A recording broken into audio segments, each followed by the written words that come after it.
Assalamualaikum warahmatullahi wabarakatuh. Halo sahabat-sahabat Opini, kembali lagi dengan saya Della sebagai host di podcast Opini, obrolan pendidikan Islam bahasa kini.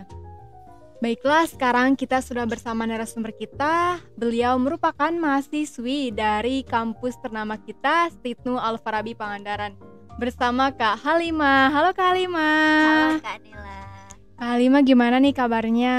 Alhamdulillah baik. Kak Dela gimana kabarnya? Alhamdulillah baik juga. Sebentar Kak, biasa dipanggil Halimah, dia, atau apa nih Kak? Biasanya orang-orang terdekat tuh panggilnya Mbak, tapi gak apa-apa panggil Kak Halimah aja.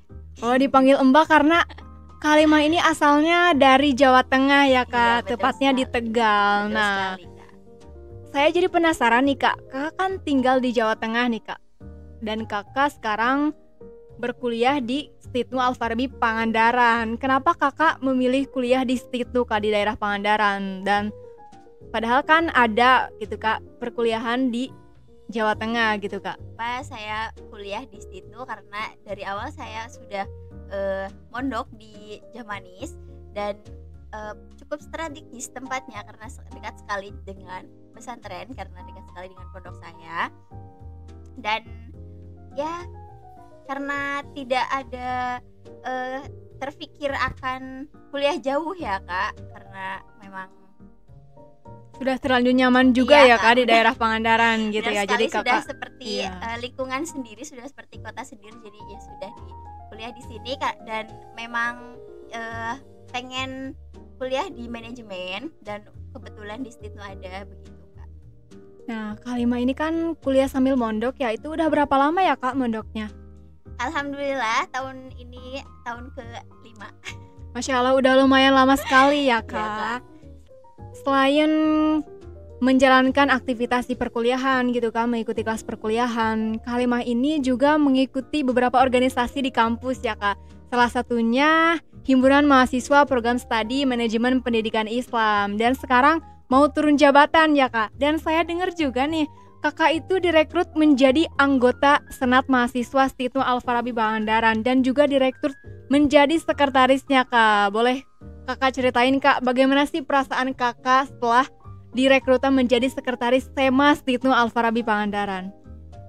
Iya Kak, sebenarnya nggak kepikiran bakalan direkrut sebagai sekretaris ya, apalagi ya. Iya.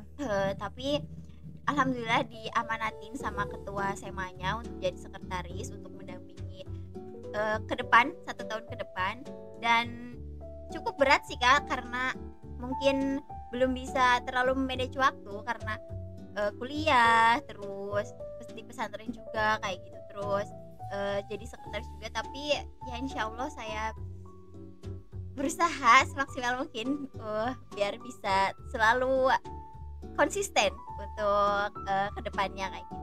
Wah, sangat Masya Allah sekali ya Kak Halimah ini, selain kuliah sambil mondok juga menjalankan organisasi dengan baik ya, meskipun terkadang kegiatannya di pesantren harus mengaji ya Kak, dan terlebih juga di perkuliahan banyak tugas. Semoga Kak Halimah tetap diberikan kelancaran ya Kak dalam melaksanakan kegiatannya. Amin amin ya rabbal alamin.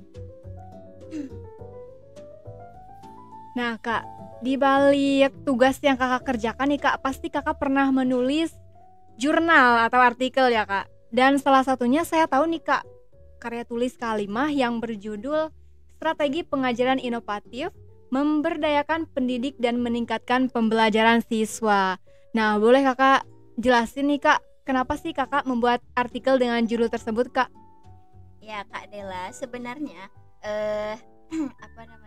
saya lebih sering ya membuat artikel itu tentang pendidikan, karena pendidikan di Indonesia itu cukup miris sekali. Kenapa saya mengambil judul Strategi Pengajaran Inovatif Memberdayakan Pendidikan dan Meningkatkan Pembelajaran Siswa? Karena sebagai tumpuan utama untuk mengembangkan strategi yang efektif bagi para pendidik, yang efektif dan inovatif dalam proses pembelajaran. Dan strategi ini cukup memberdayakan pendidik dan menggalakkan pembelajaran yang efektif dan efisien gitu Kak. Nah, itulah berupa pemaparan alasan dari kenapa Kak Halimah memilih judul tersebut ya Kak. Ya. Nah, membahas tentang strategi pengajaran ya Kak. Menurut Kalimah, apakah strategi pengajaran itu penting Kak? Boleh dijelasin Kak? Dan apa itu alasannya Kak? Baik adalah strategi pembelajaran itu penting, sangat sangat penting karena dalam proses pembelajaran eh, strategi pembelajaran itu menentukan bagaimana materi ajar yang diterima atau dipahami oleh peserta didik berlangsung, dan strategi pengajaran tersebut atau strategi pembelajaran yang efektif dan inovatif dapat membantu peserta didik untuk mengerti materi, mengembangkan kemampuannya, dan membangun sikap yang efektif dalam pembelajaran untuk menuju tujuan yang sudah lembaga berikan dan sudah lembaga tentukan, seperti itu Teh Dil. Nah, ya baiklah, membahas tentang pengajaran yang inovatif nih Kak. Bisa dijelaskan sedikit Kak, strategi pengajaran yang inovatif itu seperti apa sih Kak?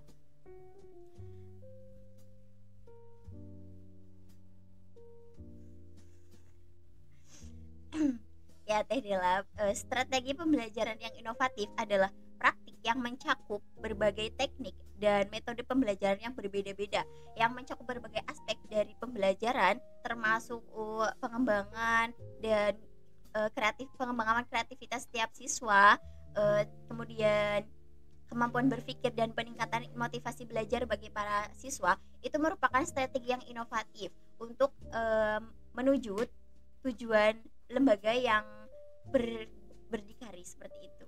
Ya, seperti yang sudah Kakak jelaskan tadi, bahwasannya pengajaran yang inovatif ini untuk mengembangkan kreativitas siswa ya Kak. Dan apakah strategi inovatif ini bisa membentuk karakter peserta didik Kak?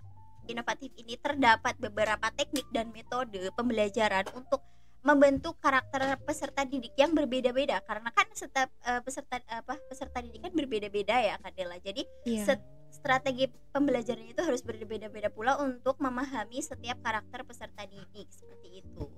Nah, terkait hal itu nih Kak, menurut Kakak strategi pengajaran seperti apa sih Kak yang efektif gitu untuk mendidik siswa?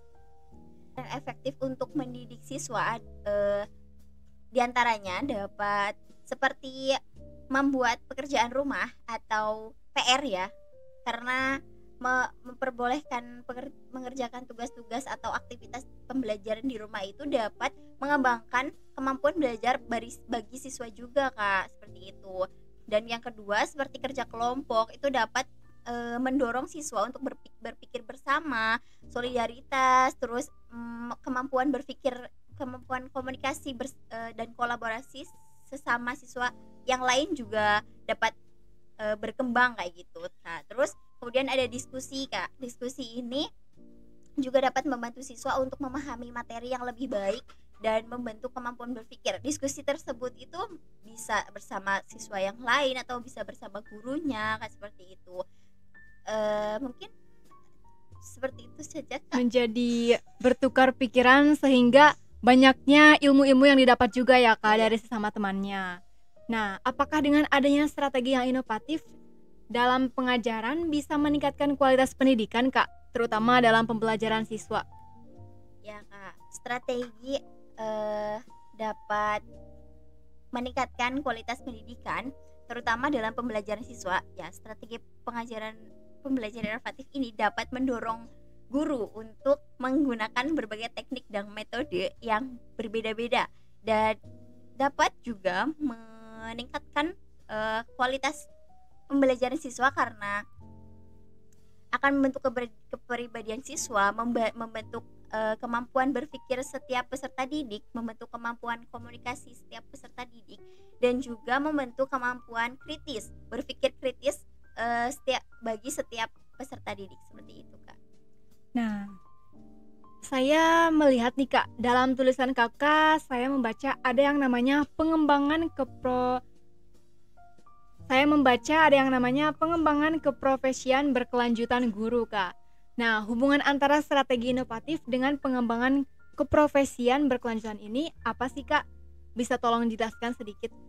Prosedur pengembangan keprofesian guru ada berbagai strategi ya Kak. Yang pertama, membantu prosedur materi untuk menciptakan materi atau sumber belajar yang menarik dan efektif. Ada juga membentuk teori pengajaran bagi setiap guru.